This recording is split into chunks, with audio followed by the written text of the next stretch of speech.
سي عليه الصلاة والسلام نبغى مركو أرنت سيدا أو تأسيسي أو ندبدا أو آسي أو مدة أو بري أسأو فلنا يا أمرك إلهي سبحانه وتعالى أو إن وذا تشجع دولة اللي قلنا سلوا أساسه أي مبدأ أس نبغى صلى الله عليه وسلم ترسيخي أما أريد بدل أسارة وحاكم ذا وأوامرت إلهي وكو أمرك مذا قول الله تعالى إلهي قول كيسا قال تعالى إلهي وحويري فبما رحمة من الله لنت لهم نحريس إلهي أو كسيي أياد وجل حسناتي بعد وجل حسناتي أصحاب هذا أمد هذا نبي أيا لك الشكينا عليه الصلاة والسلام نحريس قال لك هو أبو ريباد وجل حسناتي وجل حسناتي ولو كنت فظا غليظ القلب حداد أهان لهيد نين أذق أو كروية أو ضبيعات قلف سن أو مدح عذق أو ضبع حن حداد أهان لهيد لم فضوا من حولك لأن عيادة ولا تقلها ولا غير خل دريري لها ولا أكل تقلها عندنا كل من جوكتين هذا النوع عسان له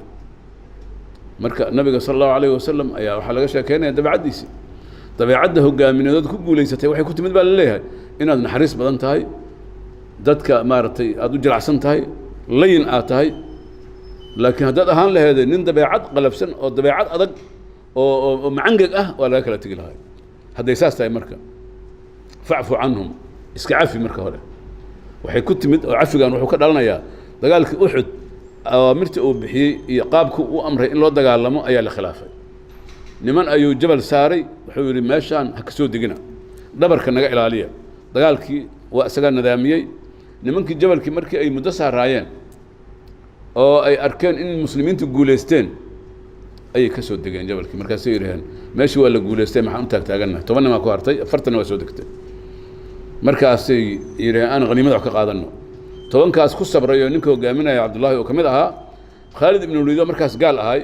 هذا مركز دم سواء إسلام رضي الله عنه وأن لأن هذا صحابي أو سواء إسلامي وشهيد هاي قائد مسلمين تدقال قلدي تقول سيف الله المسلول اللي بحيي أيات جانس كاس قادنا قدالو كإلى لنا مركز أنتو قدال كسو وقصر رباحي فردولي أي وطي أو رق كله فتوانك هاي بو دبرك مسلمين تأسكجنا كسو قالي مركز رقي هات كدقي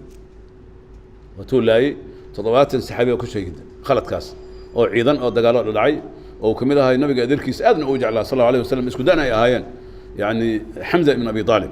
أدو وجع له جيسي سيد الشهداء لو مقعبه وكل جيس بقلال هركوده أيوة مركز قبت تحت أجنبه من الوحش اللي يراد أنتو اللب سلك بحيبه كل فتي ومركز سوق آرا أي بدر أرنتك هذا هذا إيش اللي يقول له يا أبو جهل يا أبو واحد عشان يقول له يا مشاس على كل حال الصحابة بدن بكل شيء أنس بن نضر بكل شيء وحكل شيء رق بدن مصعب بن عمير بكل شيء نمكن قراد هاي دعاء دليل يرد نبي وجع الله صلى الله عليه وسلم إن بدنوا كم ذا الشهداء ماشي كل شيء حنون كي مركا نبي قلفتي سداو عيرا قاري حقوا يردقرا قاري وجهه الكيس داليه سمت كم ذا واجبتي ما يدير جده مارت أيو كل عي لبا كل عي مركا إذا أرنتاس مركا ولا حنون سنة أي أيضا سودكته أيضا مركا إلهي سبحانه وتعالى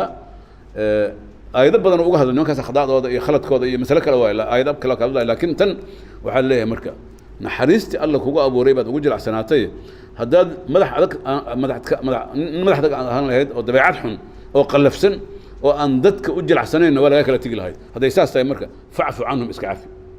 واستغفر لهم إلهي ندم دافع ويدي وشاورهم في الأمر ثلاثنا لو ذاك يعني لا تشو أو قانها قادن أذن كلا تشن صحابتي سي الأمر يا خلط كستيك هاقلين عفي دي مدافع إلهي ويدي لا نتشو فإذا عزمت لكن مركز دقيقة رأي جودة أد قان كصبحه فإذا عزمت قان مركز قائدنا فتوكل على الله إلهي تلساره كل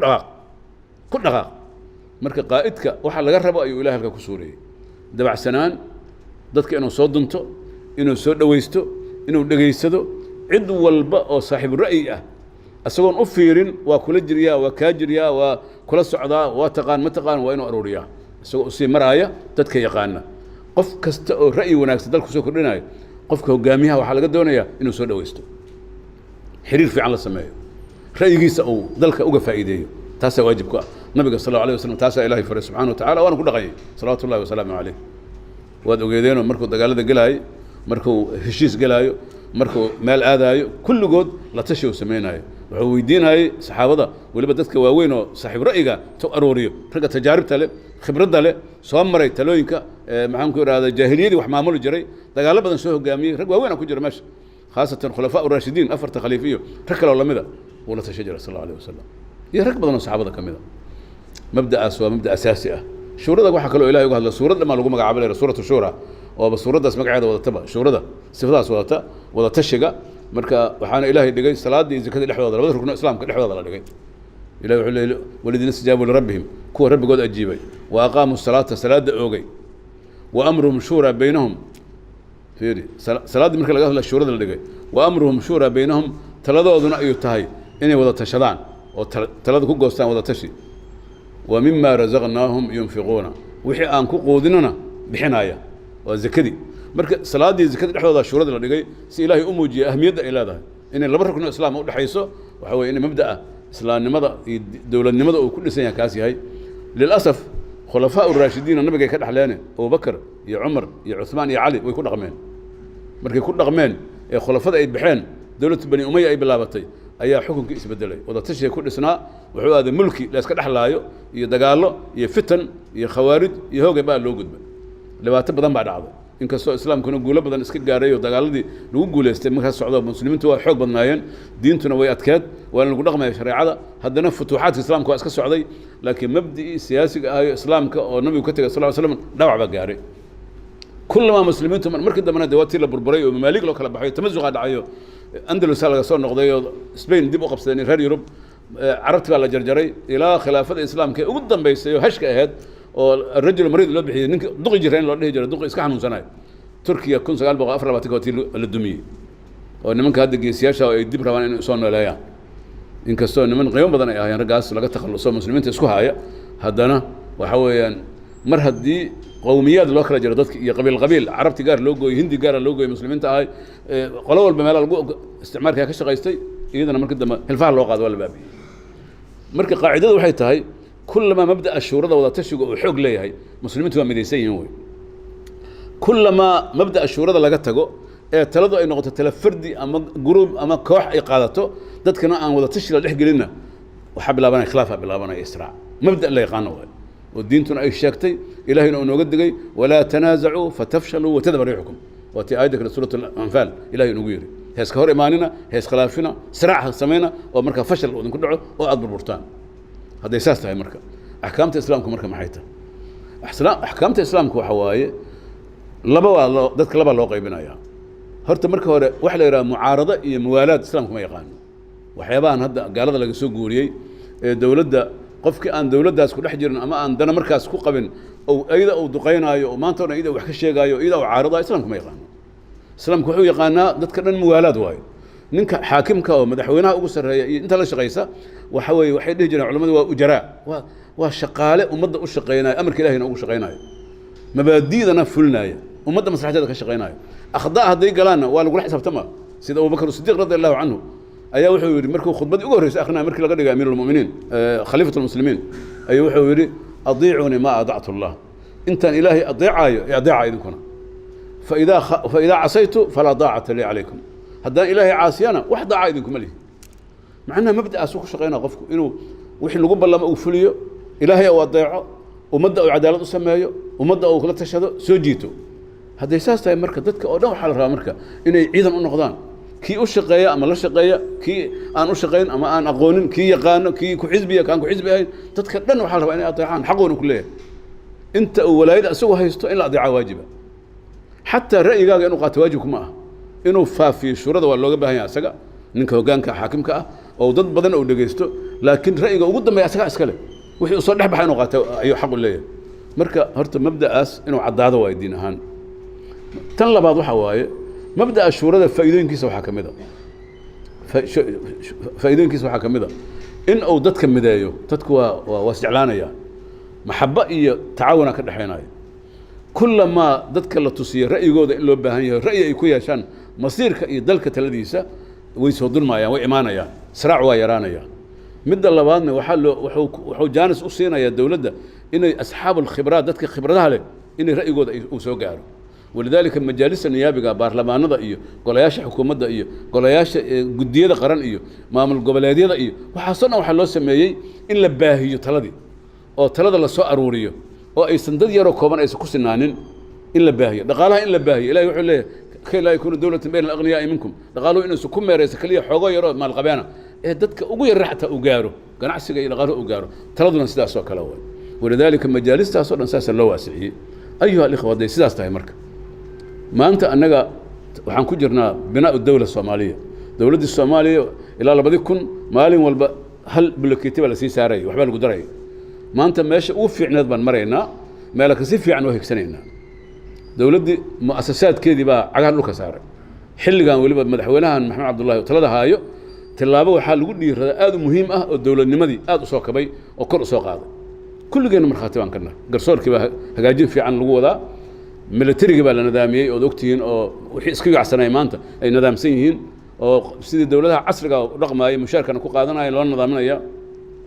booliska iyo amniga baa laga shaqeeyay iyo hay'adihii amniga oo dakhliga ay localka ah oo meel wanaagsan maraya rag aad u khibraana waa loo dhiibay oo runtii qiimo gal ah gobolkii banaadir baa hadda isbedel lagu sameeyay asaga laftiisa oo wax badan oo shal lagu dhiiran karin nin isla waa ku dhiiran karaa oo gacanta inuu la galal rajaynayo wax badan amniga iyo gobolka ayaa loo xulay madaxweynuhu u xulay oo runtii muwaafaq asan rajaynayno waxa sidoo kale isbedel laga sameeyay siyaasad arrimaha dibadda wada ogtiin wixii la faray jiro dawladaha diriska ay waxay banaanka la iska dhigay bilowga horeba Soomaaliya maanta waxay noqotay dawlad bilada lagu siiyay madaxdeeda isbedelada ka socda geeska Afrika oo hogaamisa iyagoo calanka u sida waa siyaasad guuleysata la dhihi karaa